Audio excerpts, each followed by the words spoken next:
So the story isn't exactly survival of the fittest versus united we stand, divided we fall, but it also sort of is. Small little warning talking about horror genre stuff here, so if you have some sensitivities, just beware or maybe click away. Hello to the internet, my name's Craig Montgomery and we're here today to talk about the things that make you say, who even am I? And today we're gonna do something a little different. I'm gonna do, I guess it's a story time. So this past weekend I played a Call of Cthulhu campaign of D&D. Why yes, I am pretty nerdy, thank you for noticing. And some interesting things happened while playing, so I have some observations to share with the story. I'll start off by saying that I feel like most of our choices in real life, in general, just choices that we make, have an ingredient of self-serving or community serving in them. Meaning, if we really wanted to, we could analyze all of our choices and see, are these building the self or are these building the world? Are these doing something for outside of you? If we notice a pattern of self-building choices in a person, we would call that person selfish. And depending on how willing they are to damage other people and or the community, we would start to call them sociopathic. It's a scale from, not sharing your Skittles to stealing someone's lunch money to Bernie Madoff with all of your money. Sure, no one's ever told that joke before. On the flip side, if we notice patterns of community building choices from a person, we would call that person altruistic or self-sacrificing. The Good Samaritan. In my very limited experience of one time of Call of Cthulhu, it seems as if it is a game of let's find out how your character dies. It's pretty much a horror movie that you get to gamble your way through to just see how things fall apart. And it was terrifying. I'm not a fan of horror as a genre. I have too much fear in my actual life to need to experience it in the fictional realm. But I'm gonna tell you how that kind of ended up serving me a little bit. So, situation and characters. The situation was that we were all inside of a high-rise government building-esque kind of thing, and our characters were randomly assigned, so I was an overweight biker named Al, we had a college cheerleader named Debbie, and a film student named Phil, and then we also had a conspiracy theorist named Ben, who was in the building trying to assassinate the mayor of the city. Super cash. While we are all in an elevator car, the power to the building shuts off and we are stuck. And that is the beginning of the game. And we were instructed to role play into our characters, who kind of had a little bit of backstory given to us on the sheets, and then we had to sort of develop it on our own as well and see how that played out when we were interacting with each other. And so as an overweight biker guy, I was pretty annoyed with all three of these people that I was with. The two young people who were, very self-interested, and then this crazy guy who ended up having a machete and a shotgun. But I had a heroic stance, so I was inclined to try and bring us together and get us all out alive. Right off the bat, the film student showed his true colors, and he was a very, very selfish, annoying little brat. His first action was to catch the elevator on fire, and thus knocking us down a little bit into the floor below where we were stuck, and the doors open, and there's zombies, of course, because why would there not be zombies? And as the zombie is reaching in the now gap that he's created to try and attack us, he sneaks off through one of the tiles in the top of the elevator without us and starts trying to climb to the floor above. And then he falls and knocks the elevator even lower, giving the zombie more space to get at us. So Ben, conspiracy guy, shoots the zombie, and we end up jumping a little bit to knock the elevator down so we can climb into the floor below. We find out that we're now on the 15th floor of the building. We have to get down to the 5th floor where we can get into the parking garage, which is currently the only way to exit the building, go figure. And of course, along the way, fight the zombie apocalypse that has descended upon us. Phil, the film student, keeps trying to get all the resources into his hands and is just basically doing the most to try and screw everything up and screw us over. He broke away from the group multiple times, and his big contribution from that point on was to try and catch the building on fire because he thought that that would get rid of the zombies. And I'm like, dude, we're stuck in here. That fire is gonna burn the building before we can get out. He was so dumb. So, very clear to me is that this kid is too self-interested and is going to backstab us the first chance he can get to get away and save himself. That's his survival of the fittest thing, is every man for yourself, and he obviously thinks only one of us is making it out alive, and he is very sure that it's going to be him. Whereas my character / me kind of views it as other people are also resources as much as the weapons and the flashlight that we had, and it was not only a good thing to do to try and save them, but they would help me and I could help them, and we were more likely to live if there was more than one of us. That's just kind of, I don't know, the way I see things and the way I feel like things usually work out.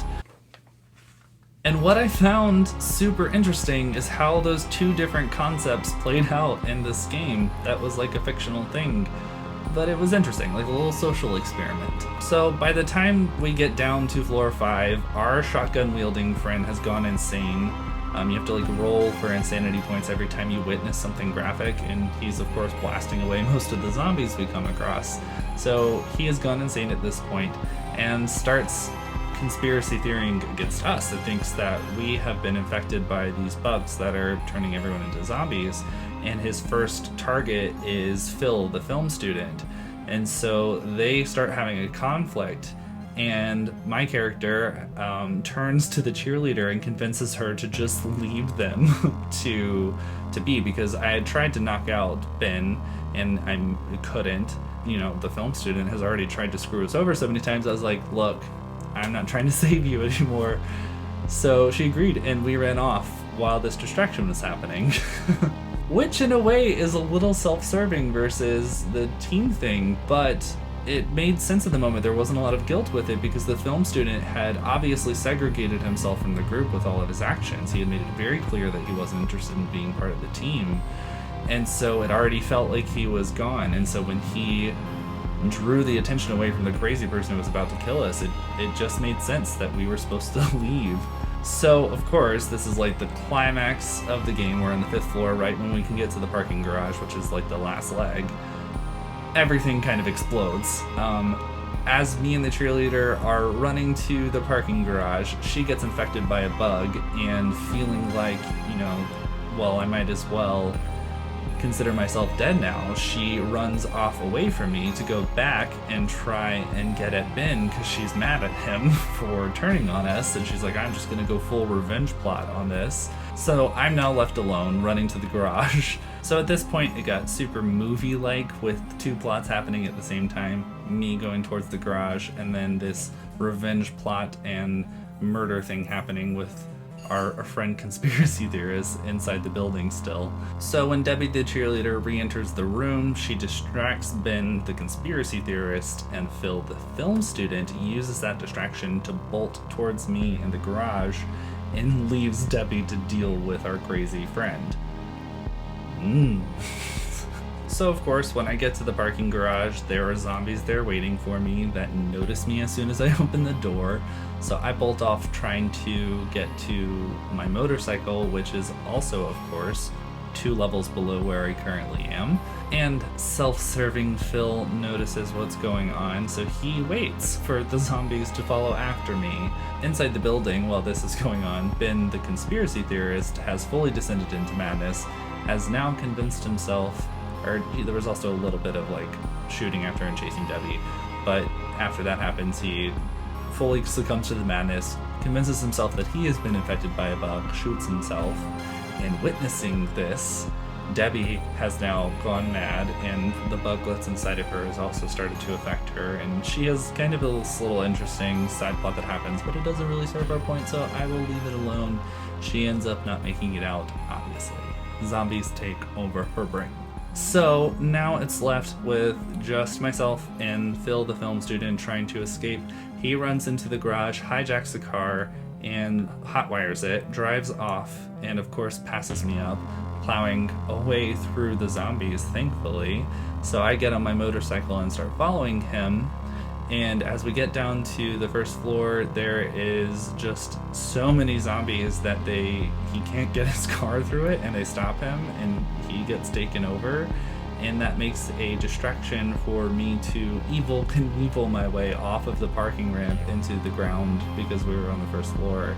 And I ran off to safety and actually survived without being turned into a zombie. What was interesting to watch happen, and we were kind of actually talking about it as we were making the play in the game, is this toss back and forth that was happening between trying to build the team and Phil really driving the story forward by being very selfish, and how he sort of plowed the way for us a little bit, and then I just kind of used that path to make it out and win, which in hindsight sort of makes it seem like I was being more self-interested because I let him take all the risks, and then I just used that path he blazed to safety. But while it was happening, it seemed very much the other way around. So it was this kind of very strange thing, and I really don't know how I feel about it. I don't know if I feel like, now looking back, if I was being more selfish or if he was being more selfish. Not that it so much matters, but it's very interesting.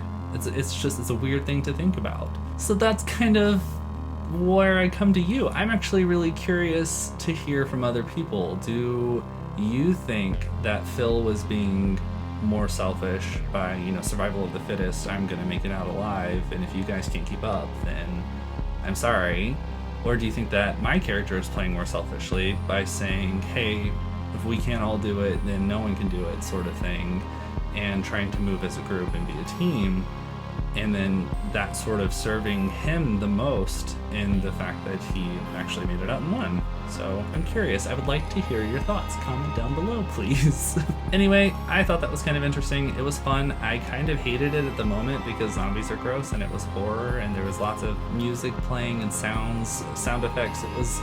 It was a lot, and it was scary, but it was actually a good time. I had a good time after we processed, and it was fun to win. It's always fun to win. But yeah, so that's my story for you guys. I will see ya next week. Go hit that subscribe button, whichever side it's on. I don't know. Hit the subscribe button, please.